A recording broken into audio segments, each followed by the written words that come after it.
안녕하세요. 오늘의 데일리 뉴스레터에 오신 것을 환영합니다. 긴박했던 48시간. 바이든의 긴급 사퇴는 최근 정세가 급변 중인 한국과 관련 있었다. 미 대선까지 4개월이 채 남지 않은 현재 바이든의 사퇴 발표는 매우 비밀스럽고도 갑작스레 발표됐습니다. 당시 바이든은 스티브 리체리 백악관 선임 고문에게 마이크 도닐론 수석 전략가를 데리고 델라웨어에 있는 자신의 자택으로 와달라고 긴급 호출을 날리는데요. 무슨 일인지 영문도 몰랐던 둘은 현재 코로나로 자가격리 중인 바이든 대통령을 직접 찾아갔고 상상하지 못한 충격적인 대답을 듣게 됩니다. 미국 CNN에 따르면 바이든 대통령이 델라웨어에서 가족을 비롯해 최측근 고문들과 전화로 상의했고 사퇴 발표 48시간 전 대통령 후보 사퇴를 최종 결정했다고 민주당 고위 소식통을 인용해 보도했습니다. 델라웨어 집에서 머리를 맞댄 바이든 대통령과 두 측근은 오후부터 밤늦게까지 대선 후보 사퇴 결정문을 작성했으며 이때 사퇴 발표를 언제 어떤 형식으로 할지 등도 결정한 것으로 알려졌는데요. CNN은 또한 바이든이 자신의 오랜 메시지 책임자로 일해온 도닐론과 상의해 사퇴 서한 초안을 작성했고 고문 역할을 담당해온 리체티는 이를 어떻게 발표할지 구성하는 일을 맡았다고 설명했습니다. 외신들에 따르면 이날 밤 열린 바이든의 가족회의는 중요한 결정을 내리기 전 항상 해왔던 일이라고 하는데 분명 며칠 전만 해도 끝까지 대선을 완주하겠다던 그가 왜 갑자기 이런 결정을 내리게 됐는지에 대해선 누구도 명쾌한 해답을 내놓지 못했는데요. 더 충격적인 건 이들을 제외하고는 바이든 대통령의 핵심 측근 및 백악관 주요 관료, 선거 캠프 고위 참모들조차 사퇴 소식을 공식 발표 1분 전에 알게 됐다는 것으로 뉴욕타임스에 따르면 22일 오후 1시 45분 바이든 대통령은 백악관 소통 전략을 총괄하는 아니타던 수석 고문을 비롯해 선거 캠프 핵심들의 사퇴 의사를 처음 알렸다고 보도하기도 했습니다. 발표 내용은 정말 간단했습니다. 중대 발표인 만큼 그를 지지했던 국민들이 납득할 수 있는 이유를 댔어야 정상인데 다짜고짜 현 부통령인 카멀라 해리스가 올해 대통령 후보가 될 수 있도록 전폭적인 지지를 표한다며 모두가 단결해 트럼프를 이겨야 한다는 내용이 전부였는데요. 오죽 당황했으면 주요 언론사들은 미국 정치에서 가장 역사적인 결정의 하나를 공개하는 것은 절제된 방식 중 하나였다며 바이든 대통령으로선 결정을 내릴 시간뿐 아니라 발표할 시간조차 충분하지 않았다고 비판할 정도였습니다. 화상회의가 끝난 뒤 사퇴 소식이 본격적으로 공유되기 시작하자 바이든 측근들은 눈물을 흘렸고 또 많은 이들이 충격을 받았지만 안도하는 사람들도 적지 않았다고 하는데요. 오직 처음부터 끝까지 바이든의 곁을 지켰던 질 바이든 여사만이 진실을 알 뿐이었죠. 현지 언론에 따르면 바이든이 긴급 사퇴한 배경은 총 2가지로 거론되고 있는데요. 먼저 지난 대선 토론에서의 사실상 판정패와 함께 가까스로 암살 위기를 모면한 트럼프의 지지율이 급상승하면서 부담이 작용했으리란 것. 두 번째 이유는 충격적이게도 최근 도발 빈도가 잦지고 있는 북한의 상황에 따라 대선의 블루칩으로 떠오른 한반도 지정학적 문제에 대한 해답을 찾지 못했기 때문이라는 분석입니다. 트럼프는 바이든의 대북 정책을 집요하게 노렸다. 지금 북한이 하루가 멀다 하고 도발하고 있는 이유 전부가 바이든 정부 출범 이후 북한과의 대화가 단절됐기 때문이라는 것이죠. 반면 트럼프는 이날 김정은에 대한 언급을 제외하곤 유럽과 중동에서 전쟁이 이어지고 있고 대만, 한국, 필리핀을 포함한 아시아 전역에서 전쟁의 망령이 휩쓸고 있다며 한국에 대해 본격적으로 언급하기 시작합니다. 이때까지만 해도 트럼프는 한반도 정세에 대해 명확한 전략이 있는 듯 보였는데요. 최근 트럼프는 밀워키에서 열린 공화당 대선 후보 수락 연설에서 자신은 김정은과 아주 잘 어울렸다며 김정은도 자신이 돌아오길 기다릴 것이라는 등 다소 엉뚱한 주장을 내놨습니다. 2017년부터 3차례 이뤄진 미북 정상회담이 재개된다면 동북아의 전쟁 위기를 한방에 해결할 수 있을 것이라는 게 그의 주장이었는데요. 트럼프는 이날 연설에서 언론들은 내가 그토록 김정은과 친하다고 말했을 때 어떻게 그런 자와 잘 지낼 수 있었느냐며 싫어했다고 말한 뒤 핵무기를 많이 가진 사람과 잘 지내면 좋은 일이고 그 결과 북한의 미사일 발사를 막았다고 말했는데요. 다만 이런 생각은 들 수 있습니다. 아시다시피 트럼프는 재집권 시 주한미군 규모 및 주둔 비용 협상과 관련해 미국의 안보 지원 혜택을 받는 나라들은 자기 역할을 하고 부담을 나눠야 한다고 꾸준히 주장하고 있습니다. 또한 그것은 절대 변하지 않을 것이며 이는 곧 트럼프 행정부가 일기 때 한국의 방위비를 최소 5배 인상하지 않으면 주한미군 철수를 하겠다는 기조를 유지하겠다는 것인데요. 그렇다면 어떻게 주한미군 철수를 논하면서 한반도 전쟁 위기를 낮출 수 있냐는 근본적인 물음에 부딪힐 수밖에 없습니다. 도대체 왜 주한미군을 철수하려는가? 놀랍게도 트럼프는 한국이 얼마나 세상을 뒤집을 잠재력이 있는지, 그리고 한국의 잠재력을 깨우려면 무조건 주한미군 철수가 선행되어야 한다는 충격적인 발언을 날리는데요. 그는 우크라이나 침공이 세계 평화의 문제를 야기했다는 것은 이미 모두가 알고 있는 사실이고, 특히 중동에 이어 북한까지 껴든 현재 3차 세계대전 리스크가 어느 때보다 크다는 것을 알고 있다. 이는 김정은과 시진핑, 푸틴이 바이든 대통령을 얕잡아보고 있기 때문이며 한국에 주한미군을 두게 되면 미국이 자연적으로 전쟁에 개입하는 그림이 그려지고 결국 미국도 공격당하는 리스크를 감내해야 한다. 하지만 한국에 핵무장을 시키게 되면 그들은 독자적인 방어 태세를 갖출 수 있게 되며 동북아 국가 중 재래식 전력이 가장 강력하다고 알려진 한국이 자주국방을 완성할 시 동북아의 균형이 자동적으로 맞춰진다는 의외의 발언을 날립니다. 더 놀라운 건 그가 언급한 한국의 핵전력 및 개발 능력과 관련해 우리가 알고 있는 내용과 거의 일치했다는 것인데요. 이미 충분한 핵개발 능력이 있는 한국. 문제는 전작권을 갖고 있는 미국의 승인이 필요한데 트럼프가 주한미군 철수를 미끼로 긴급 승인만 해준다면 최소 3개월 안에 4,000개가 넘는 전술핵 무기 제조가 가능한데요.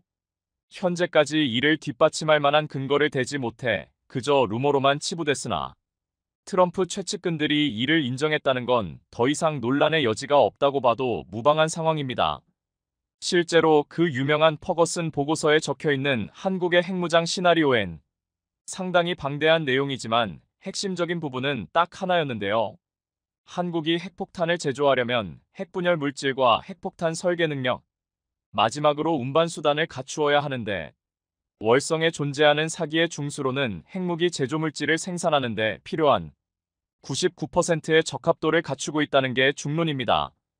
다시 말해 지금 당장 월성에 저장된 사용 후 핵연료를 재처리한다면 26,000kg에 달하는 실전 플루토늄을 얻을 수 있으며 충격적인 건 이 정도의 양이라면 무려 4,330개의 전술핵을 붕어빵 찍어내듯이 만들어낼 수 있는 수준인데요.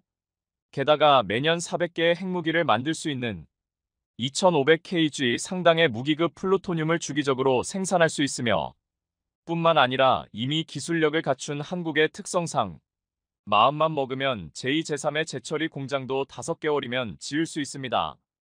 월성 원전 등을 통하여 증강 핵폭탄이나 수소폭탄을 만드는데 필요한 중수소나 삼중수소의 경우 모종의 이유에 따라 이미 생산에 돌입한 상태였으며 핵폭탄을 안전하게 목표까지 타격해줄 수 있는 투발수단이 유일한 걸림돌이었습니다. 그도 그럴 것이 핵무기가 실제 폭발로 이어지게 만들려면 핵분열을 야기시킬 수 있는 고성능 폭약이 필요한데요. 다만 이를 제작하려면 연구기간만 최소 5년은 필요하며 핵실험에 필요한 장소도 마땅치 않다는 게 문제였습니다. 지금까지 미국이 한국의 핵무장이 불가능하다고 내세운 근거가 바로 이런 부분이었지만 수십 년 전에 비해 너무 강해진 방산 한국. 대표적인 투발수단으로 현무 미사일을 들 수 있는데요.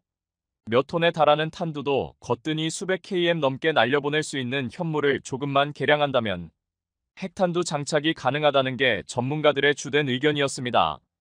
그 외 장거리 투사를 위한 중거리 탄도미사일 및 잠수함 발사 탄도미사일, 원자력 잠수함의 도입 여부도 함께 논의된다면 투발수단은 더 이상 아무런 문제가 되지 않았죠.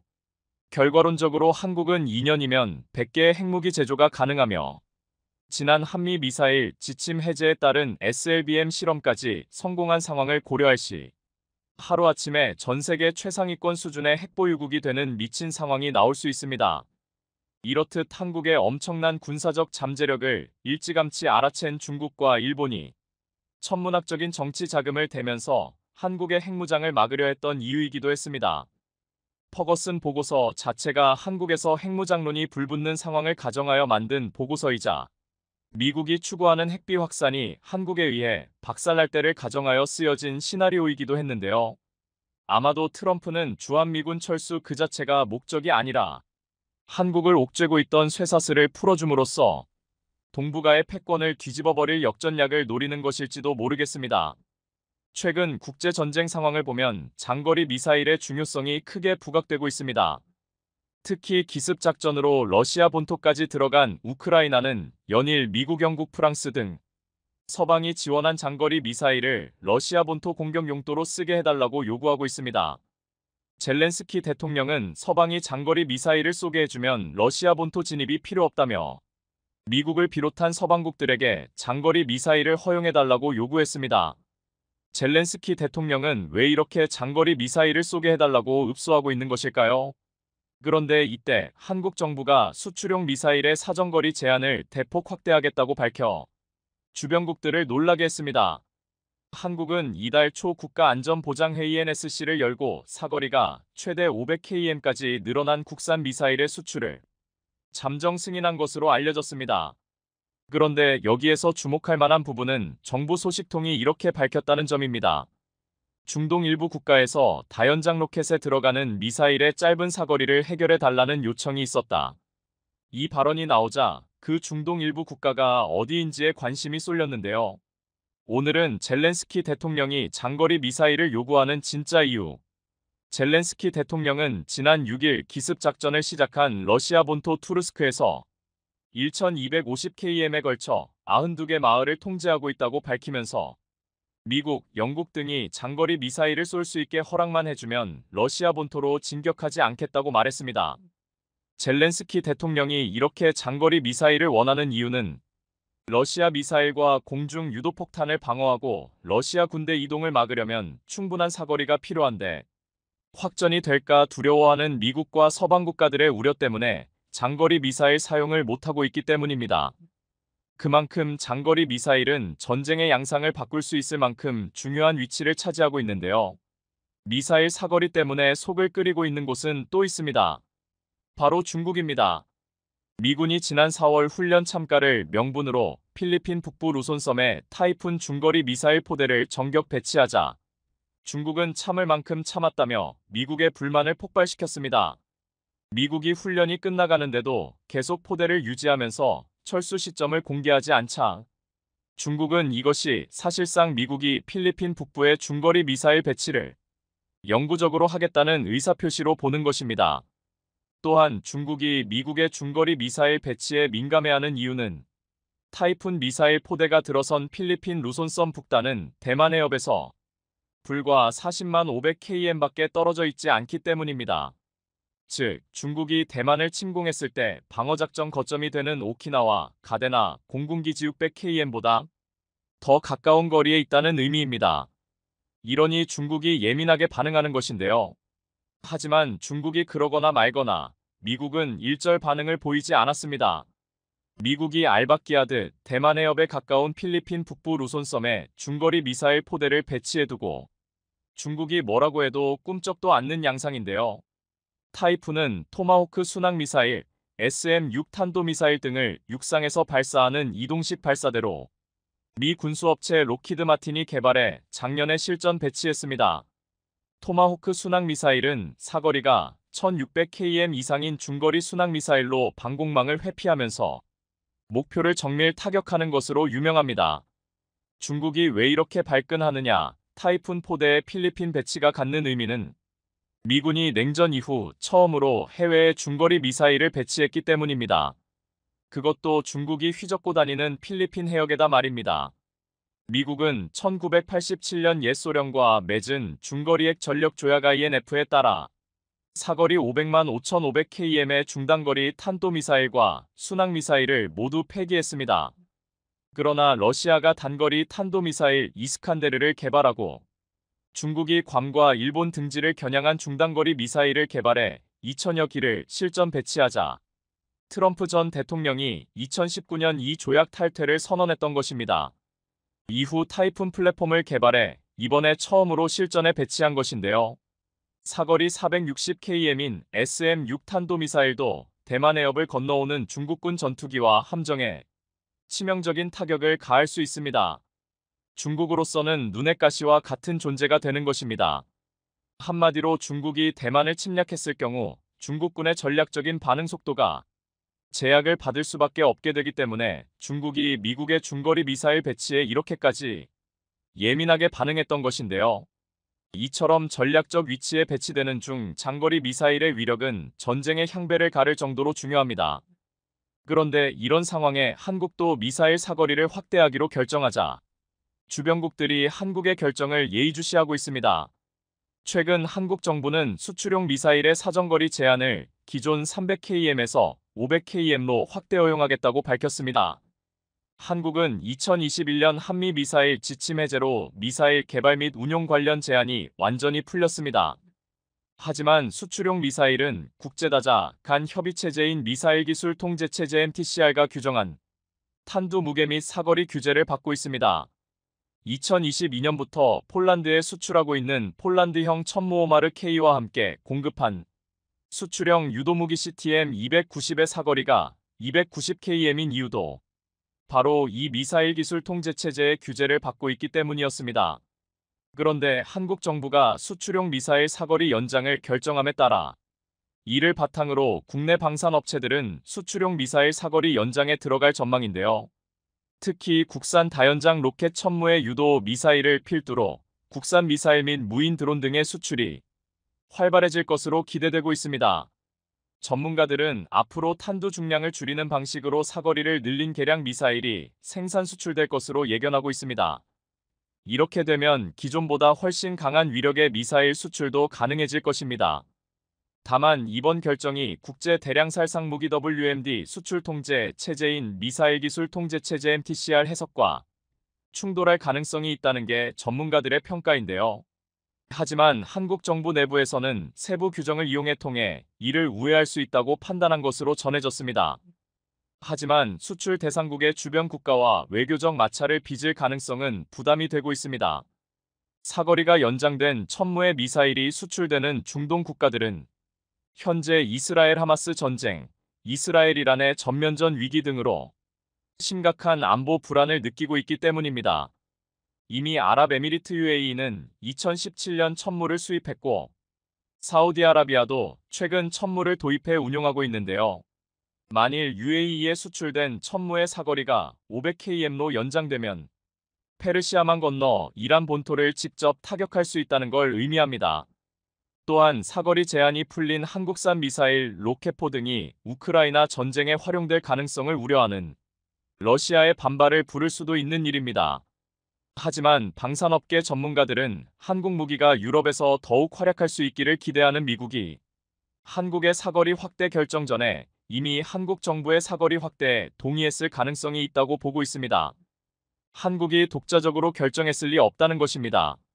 한국의 천무 다연장 로켓의 위력이 실증된 곳은 놀랍게도 중동에서였습니다. 사우디아라비아가 하마스를 돕는 예멘의 후티 반군을 포격하는데 한국산 다연장 로켓 천무 사용 정황이 포착된 것입니다. 사우디는 가자지구 군사작전이 시작된 이후 예멘 후티 반군이 이스라엘을 향해 발사하는 미사일 드론을 전투기와 지대 공미사일을 동원해 계속 요격하고 있습니다. 예멘 북서쪽을 장악한 후티는 미사일과 드론을 홍해나 사우디 서부 해안 상공을 지나는 경로로 이스라엘에 날려보내고 있습니다. 이 미사일과 드론이 이스라엘에 도달하기도 전 사우디군에 의해 적잖게 격추되고 있습니다. 사우디는 미국과 이스라엘 공군기에도 영공을 개방했습니다. 아랍 세계 강대국으로서 사우디는 같은 이슬람 세력인 팔레스타인을 옹호하며 각종 구호물자를 보내지만 기실 미국과 이스라엘이 수월하게 군사작전을 수행할 수 있도록 돕고 있는 것입니다. 이런 와중에 11월 12일 사우디가 돌연 포병을 동원해 예멘 북부 사다 지역을 포격했습니다. 현지 매체에 따르면 사우디군은 이날 아침 대구경 포탄 수십여 발을 발사해 사다 일대를 집중 포격했습니다. 사우디의 이번 포격은 사다에 배치된 후티 반군의 미사일 드론 부대를 겨냥했던 것으로 보이는데요. 여기서 주목할 것은 사우디가 이곳을 무엇으로 타격했는지 여부입니다. 사우디는 그동안 후티 반군을 공격할 때 전투기 공습을 선호했습니다. 그런데 이번 공격은 공군이 아니라 포병이 수행했고 국경에서 40km 이상 떨어진 지역을 타격했습니다. 사우디 포병이 보유한 무기 가운데 40km 이상 거리를 공격할 수 있는 무기는 두 종류인데요. 미국 M270 MLRS와 한국산 다연장 로켓 K239 천무입니다. 공교롭게도 이번에 포격한 사다를 사정권에 둔 사우디군 포병 부대는 남부 국경 인근 나지란 지역에 있는 K239 포대입니다. 이 부대는 사다와 직선거리로 약 70km 떨어져 있어 사격진지 이동 없이도 포격이 가능합니다. 비밀리에 1조 원 규모의 천무를 수입해 일선 부대에 배치한 사우디는 후티와 평화협상을 시작한 4월 예멘 국경에 있는 239부대를 처음 일반에 공개했는데요. 사우디가 수입한 천무는 사거리 45km 무유도탄인 230 로켓과 사거리 80km 유도탄인 239 로켓 두 종류입니다. 사우디가 이번 공격에 천무를 동원한 것으로 추정되는 이유는 후티 반군이 보유한 모든 유형의 포병 무기보다 긴 사거리를 지녀 포격 후 반격을 피할 수 있기 때문이었습니다. 실제로 후티 반군은 이번에 포탄 수십 발을 얻어맞고도 사우디의 별다른 반응을 보이지 않았고 실제로 대응 사격도 하지 못했던 것입니다. 이번 포격이 주목받는 이유는 사우디가 동원한 포병 자산이 정말 천무라면 이번이 천무의 첫 실전 대비가 되는 것이기 때문입니다. 천무는 보병 휴대용 장비인 형궁처럼 쉽게 유통될 수 있는 무기가 아니지만 사우디는 물론 UAE에서도 기존 다연장 로켓 장비를 뛰어넘는 성능과 신뢰성으로 큰 호평을 받고 있는데요. 만약 사우디군의 이번 후티 반군 공격이 실제로 천무로 이뤄진 것이라면 성공적인 실전 대비로 형궁처럼 입소문을 타 추가 수출이 성사될 가능성이 큽니다. 천무는 MLRS보다 기동성이 우수하고 하이마스보다 다양한 탄약을 더 많이 운용할 수 있습니다. 자동화된 사격 통제 장치를 갖춰 발사 준비 시간과 사격 후 진지 이탈 소요 시간도 짧습니다. 다연장 로켓으로 치고 빠지는 전술을 구사할 수 있다는 장점이 있습니다. 더구나 폴란드 수출 사례에서 증명된 것처럼 천무는 MLRS나 하이마스보다 우수한 데다 가격이 저렴하고 납기도 빠릅니다. 이번에 장거리 미사일 사거리 연장 결정을 발표하면서 한국 정부 소식통이 중동 일부 국가에서 다연장 로켓에 들어가는 미사일의 짧은 사거리를 해결해 달라는 요청이 있었다. 고 발언하자 한국의 대표적 국산 다연장 로켓인 천무를 수입하려고 한국과 접촉 중인 나라가 어디인가에 쏠렸는데요. 방산무기 협상의 특성상 계약이 확정되기 전에는 비밀 유지가 필수라 아직 공식적으로 공개되지는 않았습니다. 중동 국가 이외에도 최근에 천무에 적극적인 관심을 보이고 있는 나라 중에는 말레이시아도 있습니다. 최근 말레이시아 국방장관은 한화에어로스페이스와 만나 노후화된 다연장 로켓 교체를 앞두고 천무 구매를 모색하고 있으며 도입이 유력한 상황입니다. 게다가 장갑차 K200의 성능 개량 사업 협력도 한국과 협력하길 원하는 것으로 알려졌습니다. 사거리 연장이라는 기회를 만난 한국의 다연장 로켓 천무의 추가 수출 소식을 기다려봅니다. 도널드 트럼프 전 대통령은 지난 한국 정부와의 한미 정상회담에서 수차례에 걸쳐 문 대통령에게 노골적인 방위비 압박을 했던 것으로 드러났습니다. 볼턴 전 보좌관의 회고로 그것이 일어난 바에 따르면 트럼프 대통령이 한반도 상황 논의를 위해 문 전 대통령과 만난 자리에서조차 방위비 문제를 직접 거론했다는 것입니다. 이는 트럼프 대통령 머릿속에 방위비 문제가 얼마나 깊숙이 자리 잡고 있었는지를 보여주는 대목입니다. 회고록에 따르면 트럼프 대통령은 2019년 4월 11일 백악관에서 진행된 한미 정상회담 일정 가운데 업무 오찬에서 북한 상황 및 한미 간 무역 현안을 거론한 뒤 주한미군 기지 문제를 언급했습니다. 트럼프 대통령은 한국이 미국에 TV를 수출하는 특전을 누리는 것으로 인해 미국이 연 40억 달러를 잃고 있다면서 미국이 기지들에 연 50억 달러를 지출한다고 설명했습니다.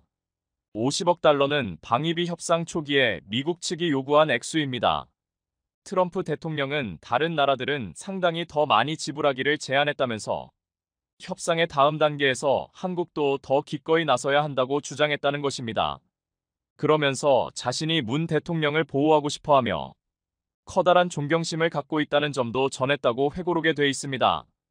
이에 문 대통령은 많은 한국 기업이 미국에 투자하고 있다고 답하면서 기지 비용과 관련해 트럼프 대통령의 기대치가 너무 높다며 항변했다고 볼턴 전 보좌관이 전했습니다. 트럼프 대통령은 특히 미국이 기지 부지를 임차할 수 있는지 또는 무료로 할 수 있는지 물어봤으나 문 대통령은 이에 대해 답하지 않았으며 대신 한국이 국내 총생산 GDP의 2.4%를 국방 예산으로 쓰고 있다는 말로 피해갔다는 게 볼턴 전 보좌관의 주장입니다. 이에 트럼프 대통령은 독일이 방위비 지출을 제대로 하지 않는다는 비판으로 옮겨갔다고 합니다. 트럼프 대통령은 다른 주제로 대화를 나누다 다시 방위비 이야기로 돌아와 미국은 한국을 지켜주는 대가로 5조 달러를 썼다. 왜냐하면 그들은 가장 터프한 협상가들이었기 때문 등의 얘기를 꺼낸 것으로 회고록에 돼 있습니다. 트럼프 대통령은 미국의 공평한 공식을 원했다고 볼턴 전 보좌관은 썼습니다. 볼턴 전 보좌관은 또한 그해 7월 방위비 협상차 한국과 일본을 방문했던 것과 관련해 얼마나 많은 액수가 자신을 만족시킬지 아는 사람은 오직 트럼프뿐이었다. 그래서 진짜 수치가 얼마나 될지 추측하려고 하는 것은 소용이 없었다며 트럼프 자신도 몰랐다. 그러나 한국과 일본에 그들이 진짜 문제가 있다는 점을 경고함으로써 대응 방안을 생각해볼 기회를 준 것이라고 회고록에 썼습니다. 트럼프 대통령은 김정은 북한 국무위원장과의 판문점 회동이 있었던 2019년 6월 30일 청와대에서 열린 한미 정상회담에서 판문점 회동에 대한 대화를 나누었습니다. 그러다 돌연 기지 비용 문제로 화제를 전환해 마이크 폼페이오 국무장관과 볼턴 전 보좌관이 문 대통령에게 그 이전에 이 문제를 거론했다는 이야기를 꺼냈다고 회고록에 돼 있습니다. 볼턴 전 보좌관은 트럼프 대통령은 한국을 사랑하지만 미국이 매년 무역 분야에서 한국에 200억 달러씩 잃었다며 이 때문에 어떤 이들은 한국의 관세를 높여 380억 달러를 부과하라고 했지만 트럼프 대통령은 문 대통령과의 관계 때문에 거부했다고 적었습니다. 트럼프 대통령은 1년 전에 볼턴 전 보좌관에게 기지 비용을 산출, 공평하고 공정한 분담을 위해 한국과 협력하라는 지시를 했으며 산출된 비용은 연간 50억 달러 내지 55억 달러였다고 볼턴 전 보좌관은 회고록에 적었습니다. 그는 다만 수치는 왔다 갔다 한다고 부연했습니다. 트럼프 대통령은 정상회담에서 사실과 다르게 다른 나라들은 기지 비용에 대해 더 내기로 합의했다고 주장하면서 2018년 말 한국은 단지 10억 달러 미만으로 내기로 합의했다고 지적했다고 합니다. 그러면서 트럼프 대통령은 이제 우리는 미국을 위해 보다 공평하고 공정한 무언가를 찾아내야 했다.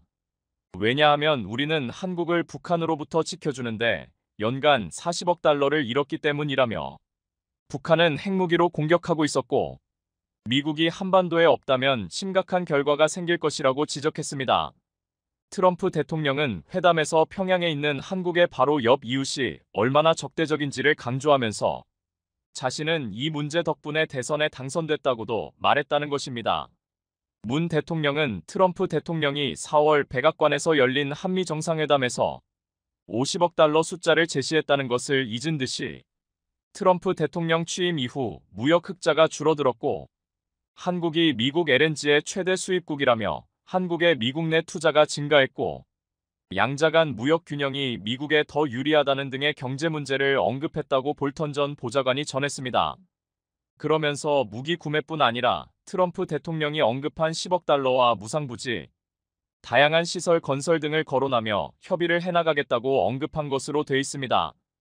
이때쯤 트럼프 대통령은 눈에 띄게 불만스러운 표정이었으며 문 대통령에게 속도를 내라는 제스처를 하는 한편 미국 측 참모들과 한국 측 인사들에게 화가 난 표정을 보였다고 볼턴 전 보좌관은 주장했습니다. 더욱더 당황스럽게도 트럼프 대통령은 더 나아가 우리가 부지를 소유하고 있는 게 아니기 때문에 미국은 한국을 지키기 위한 부지에 대한 부동산세를 부담해선 안 된다면서 상황이 평화롭게 되면 아마도 울리는 떠나게 될 것이라고 말했다고 볼턴 전 보좌관은 전했습니다. 그러면서 나는 이렇게 할 의무를 갖고 있다며 우리는 수위를 원하는 게 아니라 그저 매우 부자 나라를 그 북쪽 이웃으로부터 지켜주는 데 대한 보상을 원하는 것이라고 말했다는 것입니다.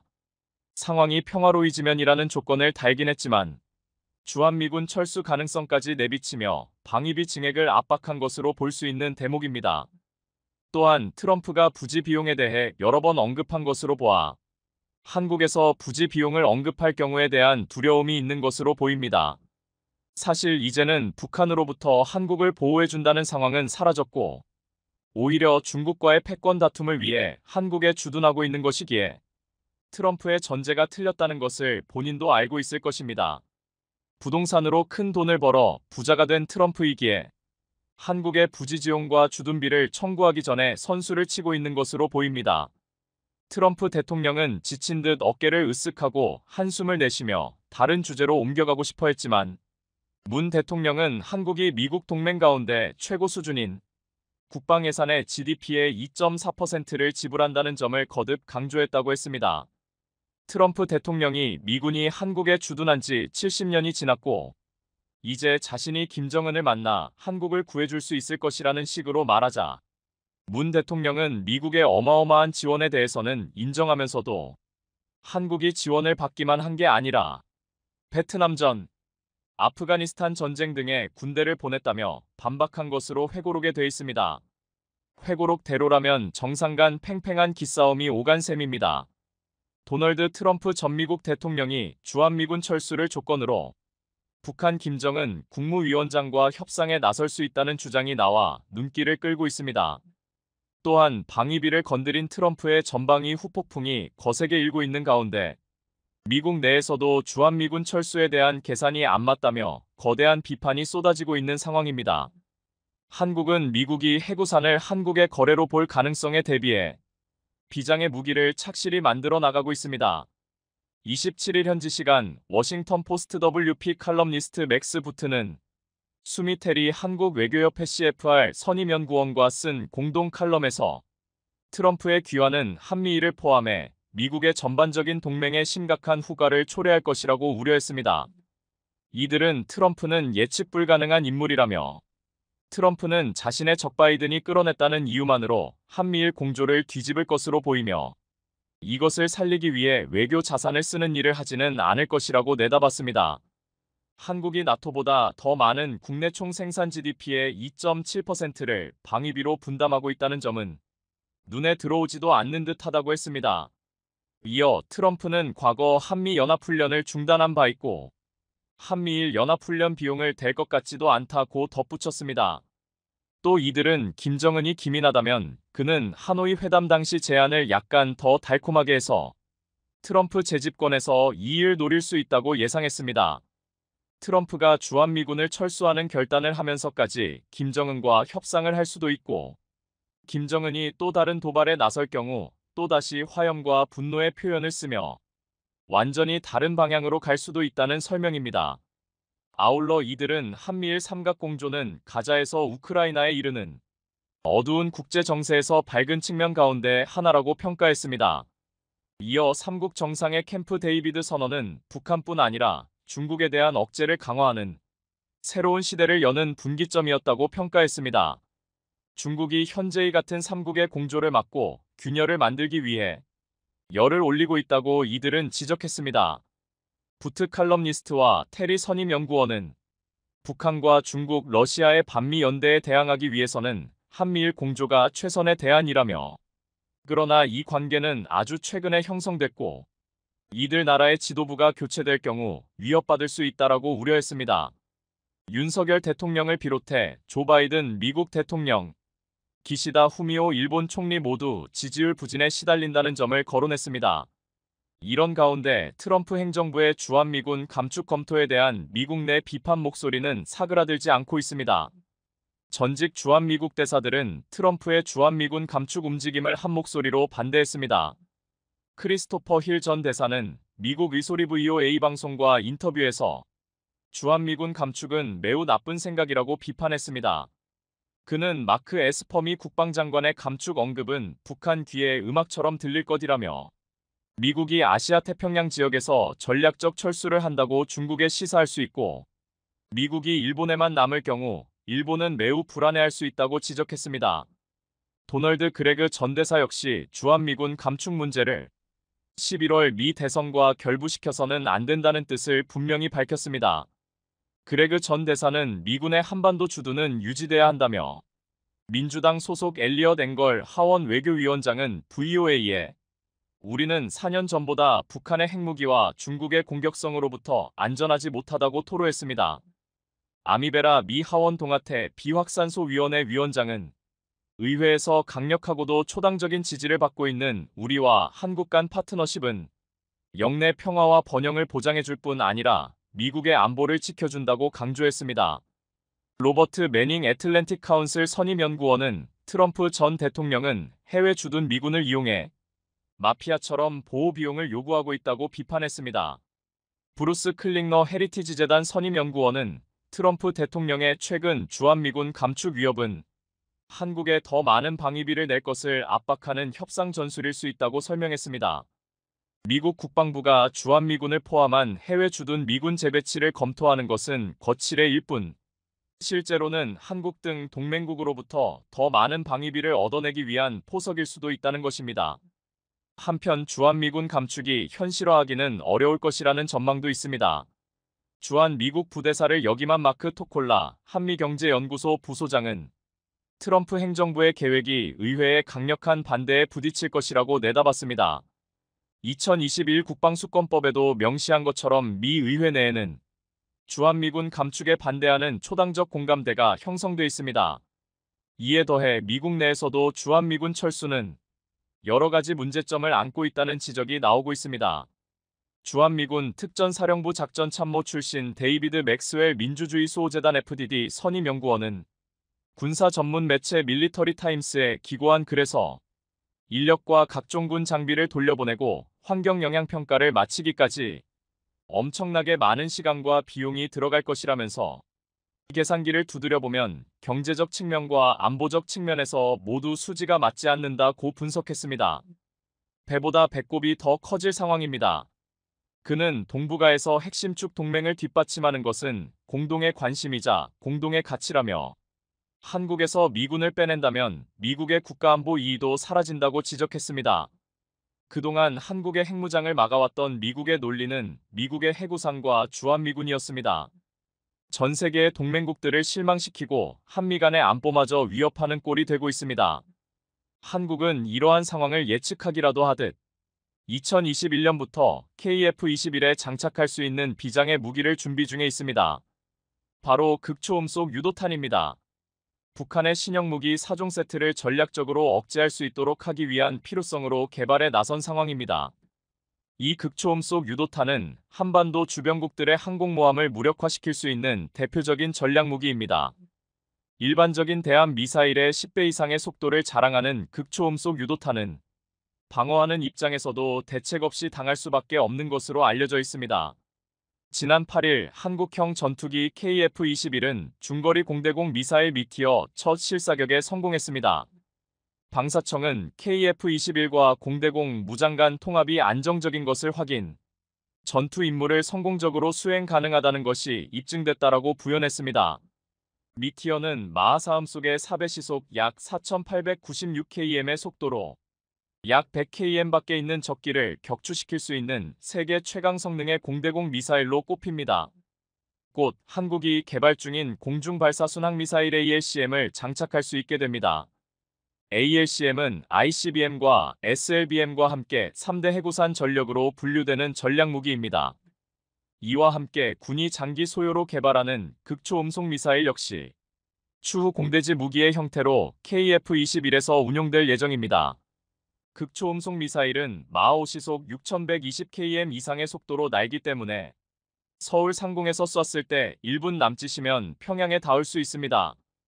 ALCM의 폭발력은 200KT로 2차 세계대전 때 히로시마에 투하된 핵폭탄의 폭발력이 16KT임을 고려한다면 엄청난 폭발력입니다.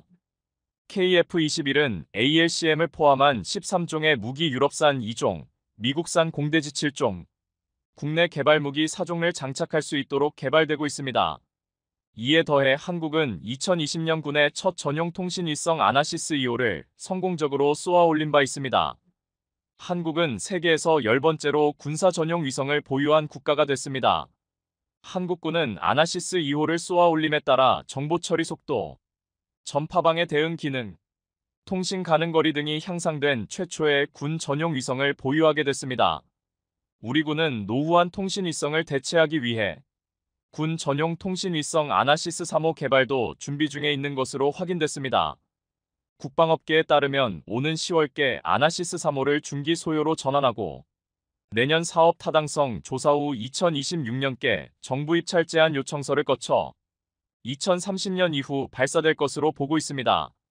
군 관계자는 최초의 군 전용 위성 확보는 전시작전 통제권 전작권 전환을 위한 핵심 전력 확보와도 연관있다며 한국군의 단독 작전 수행 능력이 향상될 것으로 기대된다고 말했습니다.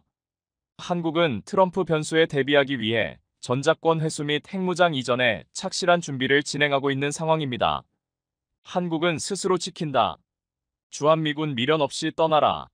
한국형 전투기 KF-21이 지난주 시험 비행에서 2종의 공대공 미사일 시험 발사에 성공한 가운데 또 다른 시험 비행에서 국산 전투기 최고 속도인 마하 1.8을 돌파했다고 알려지며 크게 화제가 되고 있습니다. 마하 1.8은 시속 2200km로 국산 전투기 중 최고 속도입니다. FA-50은 물론 미국에서 도입한 우리 공군 전략자산 F-35의 마하 1.6보다도 더 빠른 속도인데요. 그런데 이 소식에 KF-21을 눈여겨보고 있는 경쟁자들이 매우 놀란 것 같습니다. 여러 가지 반응들을 보이고 있는데요. 뿐만 아니라 분담금 먹튀 논란이 있는 인니도 크게 놀란 것 같습니다. 최근 인니는 프랑스로 한국을 대체하겠다며 한국의 행패를 부리고 있는데요. 그런데 최근 프랑스에서 크게 뒤통수를 맞아 매우 당황하고 있다고 합니다. 국산 전투기 KF-21 보라매가 굉음을 내며 하늘로 솟구칩니다. 미 항공모함 함재기 F-18 슈퍼호넷의 엔진을 40% 국산화에 탑재했는데 순간 추력이 말 44,000여 마리가 끌어당기는 힘과 맞먹습니다. 지금까진 시속 400만 800km로 저속 비행하며 기체 안정성과 미사일 작동을 시험해왔는데 지난 2일 시험 비행에서 기체 최고속도 마하 1.8을 처음 돌파한 것으로 확인됐습니다. 음속의 2배에 가까운 마하 1.8은 시속 2200km로 국산 전투기 FA-50은 물론 미국에서 도입한 우리 공군의 전략자산 F-35보다도 빠른 속도입니다. 현대 공중전은 스텔스 능력과 레이더 성능이 좌우하지만 최고 속도가 높을수록 기동성과 생존력이 올라가기 때문에 여전히 전투기에 있어서 매우 중요한 부분입니다.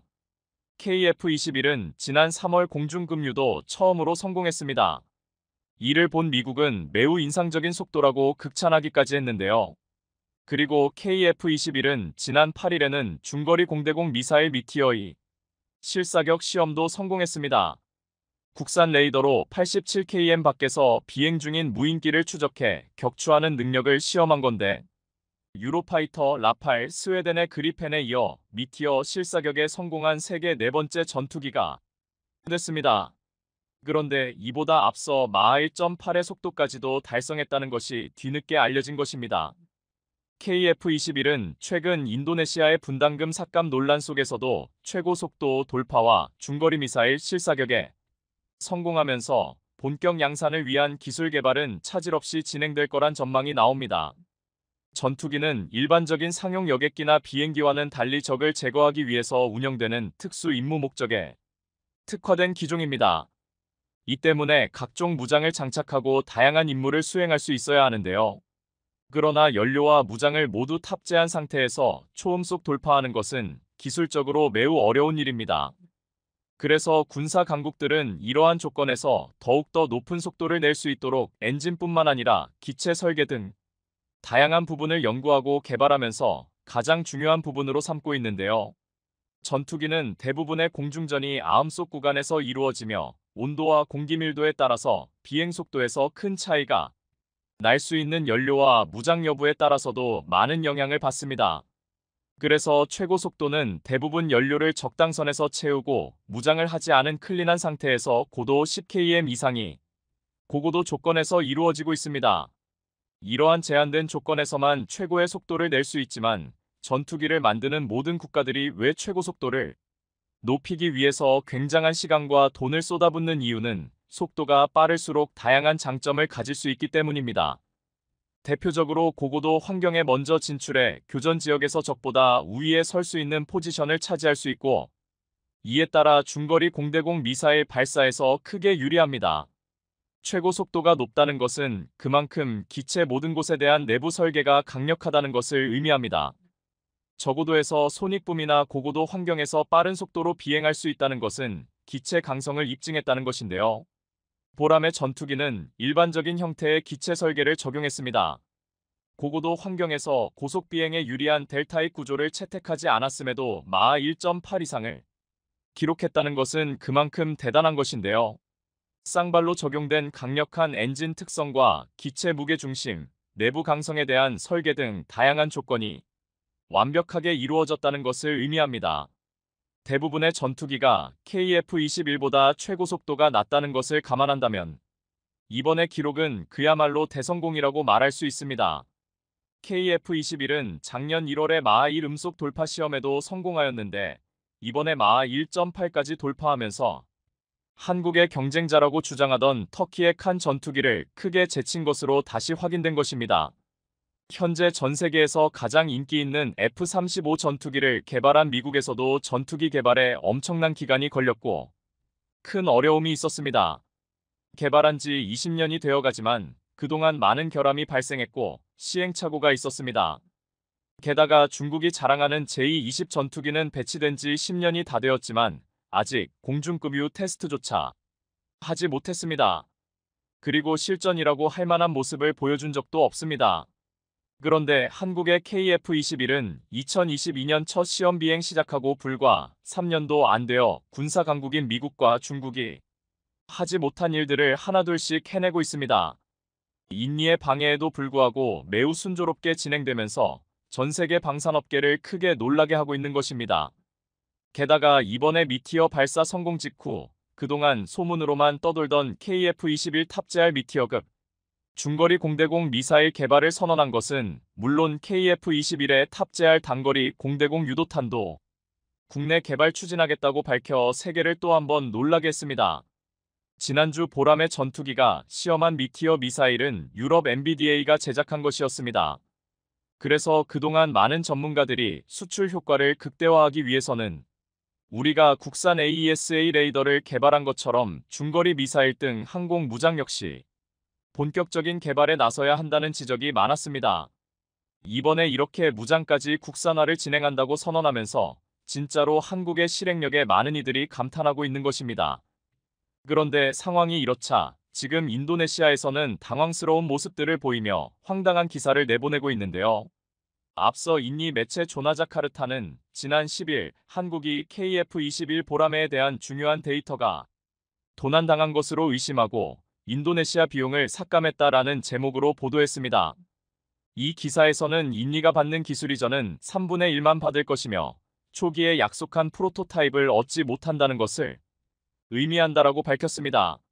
원래 예정대로라면 KF-21 시제 5호기가 인리에 가는 것이었지만 인리의 그동안 행패와 이번 유출 사건 등으로 한국은 인리에게 시제기를 주지 않겠다고 선언한 것입니다. 그러자 최근 조나자카르타는 황당한 내용의 기사를 게재했는데요. 인도네시아 KF-21 보람에 접목한 라팔 핵심 기술 공급 기회 빼앗을 수도라는 제목의 기사를 보도했습니다. 이 기사에는 굉장히 황당하고 충격적인 내용이 담겨져 있었습니다. KF-21과 라팔은 비슷한 점이 많은데 KF-21은 스톤 쇄도, 미티어 미사일 등 라팔이 일반적으로 탑재하는 미사일을 탑재할 수 있는 설계라고 했습니다. 그러면서 매체는 한국이 주지 않는 핵심 4대 기술을 받을 수 있는 방법이 있다라고 했습니다.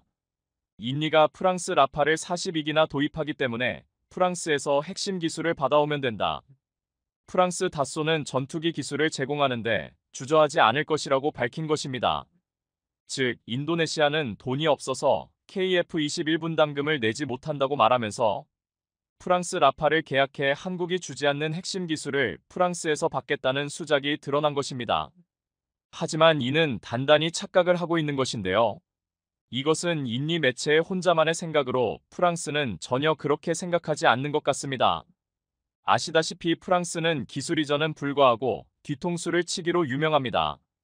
이전에 인도도 100기가 넘는 라파를 사겠다고 하다가 막판에 프랑스가 기술 이전을 안 하겠다고 하면서 결국 30대 정도로만 축소하게 되었습니다. 전투기 100기를 넘게 산다고 했지만 프랑스는 가격 절충도 안 해주고 인도 현지 생산도 거부했기 때문입니다. 결국 인니는 한국에게 돈 없다고 하더니 프랑스의 기술 이전을 믿고 프랑스 잠수함과 전투기 모두를 샀지만 결국엔 인니가 꿈꾸는 기술 이전은 없을 것이라는 평가가 나오고 있습니다. 이와 같이 인니는 프랑스를 믿고 한국과의 사업을 파토내고 한국에 큰 피해를 주고 있습니다. 그러나 결국 인니는 프랑스에게 이용만 당할 것으로 전망되고 있습니다. 반면 한국은 KF-21의 각종 시험 비행과 무장 발사 시험 등 순조롭다 못해 예상보다 빠른 진행 일정으로 세상을 놀라게 하고 있습니다. 게다가 전투기 부품의 국산화도 착착 진행하면서 이번에는 전투기 엔진까지 국산화를 노리고 있습니다. 전투기를 만드는 많은 국가들이 항공 엔진 기술 국산화에 목을 매고 있는데요. 그 이유는 첫째, 자체 개발 전투기에 자체 개발 항공 엔진을 탑재할 수 있다면 우리는 그 누구의 승인을 보지 않고 수출할 수 있으며 이를 통해 막대한 부를 창출할 수 있기 때문입니다. 한국이 만일 자체 항공 엔진을 개발해 글로벌 시장의 1%만 차지해도 앞으로 20년간 무려 9조 4천억 원 이상의 부가가치를 창출할 수 있을 정도로 이 시장은 막강합니다. 둘째, 우리나라 국방의 독립성이 강화되기 때문입니다. 그 누구의 눈치를 보지 않아도 되는 것입니다. 그래서 이번에 한국도 한국산 전투기의 심장에 국산 항공 엔진을 탑재하기 위해 독자 개발 나섰습니다. 항공 엔진 독자 개발 프로젝트의 맨 선두에는 한화에어로스페이스가 있습니다. 이번에 한화에어로스페이스는 한국 정부와 함께 2030년대 후반까지 1만 5천 파운드급 엔진을 개발한다는 목표로 글로벌 항공 엔진 개발에 박차를 가하고 있습니다. 한국이 독자 개발의 꿈을 꾸는 이유는 향후 스텔스 기능을 탑재할 KF-21 블록 3 모델 등 5세대 전투기와 인공지능 AI 기술과 무인 운용 기반의 6세대 전투기 시대에 대비하기 위해서입니다. 한국이 얼마나 단시간에 차세대 전투기의 국산화에 성공했는가를 눈으로 본 많은 경쟁 국가들은 한국이 또 얼마나 단시간에 항공엔진 기술까지도 국산화할까 노심초사하는 모습입니다. 이러한 핵심 기술들을 갖기 위해 정부와 민간이 긴밀히 협력해 가장 빠른 시간 안에 목표를 달성하길 기대해 보겠습니다. 최근 새로운 정부가 들어서며 한국과 여러 가지로 마찰을 일으키고 있는 폴란드 정부이지만 몇 년 전부터 진행되어 온 ORCA 사업 일명 범고래 사업에 3조 5천억을 투입하여 최신의 잠수함을 4척가량 도입하기 위한 최종 순위에 또다시 한국을 최우선 협상 대상자로 포함시키면서 한국의 잠수함 기술을 적극적으로 원하고 있습니다.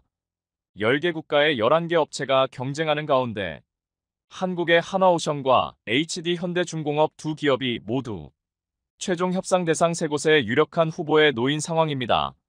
사실상 한국의 잠수함이 확정적인 상황에 한화오션의 잠수함이냐 HD 현대중공업의 잠수함이냐의 문제인 상황에서 폴란드가 내건 핵심 조건 중 첫 번째, 200m 이상의 자망 심도와 30일 이상의 작전 지속 능력.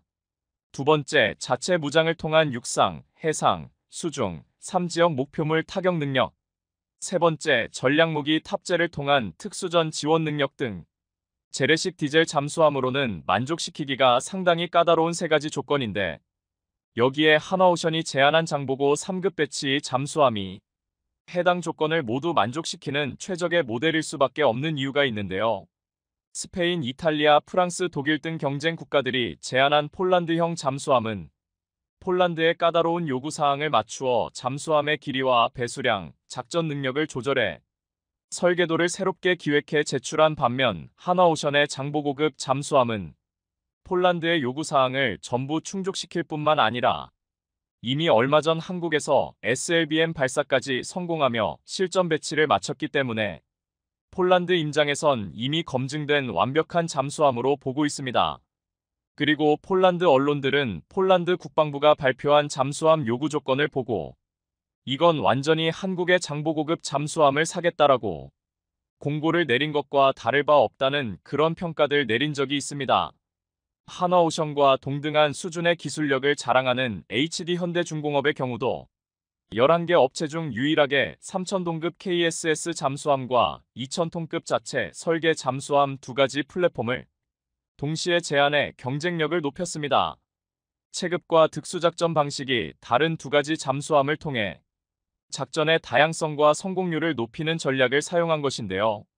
이런 두 가지 플랫폼 역시 폴란드에서 주의 깊게 보면서 한화오션과 HD 현대중공업의 사실상 양강구도로 변해버린 상황입니다.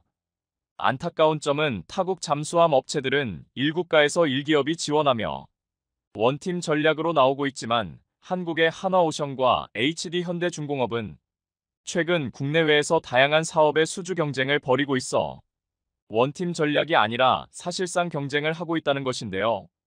따라서 수주 확대를 높이기 위해 마진율을 줄이고 상대국에게 제공되는 혜택을 늘리는 등 제살 깎아먹기식 경쟁을 하고 있는 상황입니다. 이런 경쟁 덕분에 폴란드 잠수함 수주 최종 단계까지 갈 수 있었지만 한화와 현대가 원팀으로 진행했다면 더욱 많은 이익을 볼 수도 있었다는 생각에 아쉬움이 남는 상황입니다. 하지만 한국의 업체들은 원팀이 아니어도 이미 기술력으로 증명을 해냈기 때문에 한화와 현대 모두 수주에 자신감을 드러내고 있는 상황인데요. 폴란드가 한국의 잠수함을 가장 탐내는 이유가 있습니다. 바로 리튬이온 배터리 덕분입니다. 기존의 잠수함들은 상대적으로 배터리 용량이 낮은 납축전지를 이용해 자막 능력과 직결되는 작전 수행 능력이 부족할 수밖에 없었습니다. 3일에 한 번꼴로 수면 위로 떠올라야 하는 납축전지 잠수함과는 다르게 한국의 리튬이온 배터리가 탑재된 잠수함들은 재래식 잠수함으로는 대형의 몸집을 자랑함에도 불구하고 최소 1개월 이상의 수중작전이 가능한 스펙을 지니고 있습니다. 여기에 납축전지 대비 무게는 4분의 1 수준이고 크기는 절반 수준이기에 잠수함 내부의 설계와 무장에도 긍정적입니다. 납축전지보다 효율이 월등히 좋은 리튬이온 배터리가 개발된 지는 꽤 오래되었지만 에너지 밀도가 높고 발열이 많은 만큼 대용량 배터리에 적용하는 경우 화재 및 폭발의 위험성이 항상 있기에 우리 주변에선 상대적으로 적은 용량의 스마트폰이나 노트북 등에 적용되어 왔습니다. 반면 남축전지는 에너지 밀도가 낮은 만큼 상대적으로 밤하나 폭발에서 안전하다는 장점이 있는데요. 잠수함에 탑재될 수준의 고에너지 밀도를 가진 리튬이온 배터리를 개발하는 게 기술적으로 매우 어렵고 복잡하며 까다롭지만 배터기 기술로 세계 1위인 한국 기업 LG에서 잠수함용 리튬이온 배터리를 개발하며 상황이 급변하게 되었습니다. 기존의 핵잠수함만 가능했던 한개월 이상의 수중 작전 능력을 재래식 디젤 잠수함에서도 확보하게 되었다는 것입니다. 그리고 잠수함의 눈이라 불리는 SONAR 즉 음파 탐지기를 보호하기 위한 인클로저를 티타늄 합금으로 자체 개발하여 함정의 정숙성을 60% 이상 향상시킨 것은 물론 무게도 2톤 이상 경량화하는 데 성공했습니다. 여기에 한화의 장보고급에는 잠수함 발사 탄도미사일 SLBM-415가 10개는 있기에 폴란드가 필요한 특수작전 능력에 완벽히 부합합니다. 기존의 핵잠수함만이 가질 수 있었던 장기간의 수중작전 능력을 배터리 기술로 극복했고 유사시 특수작전을 수행할 수 있는 SLBM 발사 능력과 바다의 경운기라고 불리는 핵잠수함의 소음 대비 압도적으로 정숙해 탐지에 안 걸리는 능력 등 장점만을 조합해 만들어낸 재래식 잠수함의 최종 진화형으로 불리는 것이 한국의 장보고 3배치 이 잠수함입니다. 여기에 다른 유럽 국가들의 잠수함보다 저렴한 건 역시 장점이며 말로만 계획한 스펙이 아니라 현재 한국의 동해 서해 남해에서 실제로 작전을 하고 있기에 잠수함이 필요한 폴란드로서는 군침을 흘릴 수밖에 없는데요. 그런데 문제는 역시 돈입니다. 한국은 돈만 주면 수출에 아무 문제가 없다는 입장이지만 이미 지난 몇 년 동안 사상 최대의 국방 예산을 쓰면서 한국에게 40조 원의 줄 돈이 있는 폴란드가 추가로 3조 5천억을 줄 여력이 남아있는지가 문제인 것인데요. 폴란드 내부에선 이미 한국과 초대형 프로젝트 계약을 맺었기에 추가로 대출을 더 받아내야 한다는 여론이 나오고 있지만 한국에서 더 이상 대출을 제공할 수 없다고 밝히자 무기 교환 방식을 제공하고 있습니다. 우크라이나 현장에서 투입되어 사용 중인 무인기 드론이 그 대상인데요. 이미 1만 기 이상 실전 투입해 검증을 마쳤다는 것으로 폴란드는 자신이 개발한 드론을 한국에 적극적으로 판매하려는 상황입니다. 하지만 최근 공개된 폴란드 드론의 스펙은 대부분 중국에서 부품을 구해와 군사 소프트웨어를 이며 개발한 것으로 기초적인 수준의 기술력만 있다면 누구나 개발할 수 있는 수준의 무인기로 보이는 상황입니다. 폴란드는 한국산 무기를 탐내고 있지만 더 이상의 대출은 어렵고 절충교역마저 어려워진 마당에 남은 것은 유럽연합 EU로부터 대출을 받는 수밖에 없는 상황입니다. 또는 폴란드가 한국과의 거래에서 우위를 차지하기 위해 한국의 잠수함이 아닌 프랑스나 독일의 잠수함으로 계약을 할 것처럼 분위기를 조장한 다음 한국과 좋은 조건으로 계약하려 시도할 수도 있다는 전망이 제기되고 있습니다. 한국 입장에선 폴란드와 절충교역을 하거나 한국의 자본을 폴란드에게 빌려주면서 거래를 하는 것보다 중간에서 유럽연합이 보증 당사자로서 한국에게 지급 보증을 해준다면 한국의 수출 대금을 수금하기가 훨씬 수월해지는 장점이 있습니다. 물론 한국의 방산을 배척하려는 유럽연합 EU이지만 금융 거래는 또 다른 분야이기 때문인데요. 유럽은 이미 한국과처럼 사실상의 연방국인 상황이고 유럽연합 EU에서 폴란드와 같이 낙후된 동유럽 국가에 지급하는 국가 보조금 역시 상당하기 때문입니다. 과거 한국에 무기를 계약해준 폴란드 이전 정부는 유럽연합과 노선을 달리하다가 한국의 1년 국방 예산에 달하는 50조 원의 국가 지원금이 동결된 전적이 있습니다. 현재 독일, 프랑스와 노선을 같이 하며 한국 방산을 문제 삼는 투스크 총리가 집권하자 유럽연합은 폴란드에게 그동안 동결되었던 200조 원가량의 자금을 지급하는 등 빵빵한 지원을 아끼지 않고 있는데요. 그런데 문제는 폴란드 정부가 200조 원의 예산을 돌려받을 것을 가정하고 미리 어디에 어떻게 쓰일지 분배해놨다는 것으로 폴란드의 여러 가지 국가 예산에 배정되고 한국에게 지급될 현금은 거의 없는 것으로 보이는 상황입니다. 특히 러시아 가스관이 막히면서 에너지 주권을 되찾기 위해 수십조 원의 사회 인프라 비용이 투입되고 있는데요.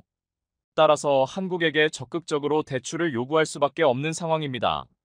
하지만 유럽연합이 나서서 한국과의 방산대금 거래 지급 보증을 한다면 폴란드에게 방산무기를 그냥 헌납하게 될 일은 상당히 줄어들 것으로 보이지만 일각에선 유럽연합 역시 믿을 수 없다며 현금으로 주기 전에 무기를 줘선 안 된다는 입장을 고수하고 있습니다. 유럽연합이 지급 보증을 한다고 해도 막상 폴란드가 돈을 못 갚겠다고 버팅기면 어쩔 수 없이 물물교환 형식의 절충교역을 할 수밖에 없다는 것입니다. 과거 우리나라가 소련의 자본을 빌려주고 받지 못하게 되어 불곰사업 명목으로 물건으로 대신 받은 전력이 있는 만큼 이번에도 제 돈을 받지 못할 확률이 남아 있습니다. 사실상 폴란드 잠수함 사업을 확정지은 상황에 우리가 걱정해야 할 것은 수출 대금을 하나도 빠지지 않고 어떻게 받아내느냐인 상황이 되었습니다. 폴란드가 다방면으로 한국에게 돈을 먼저 주기보다 방산무기부터 받아내려고 기를 쓰는 상황인데요. 우리 역시 절대로 그냥은 줄 수 없고 국가 안보가 위협받는 폴란드의 현재 상황을 최대한 이용하여 국익을 극대화해야 한다는 여론이 나오고 있는 상황입니다. 시청해주셔서 감사합니다.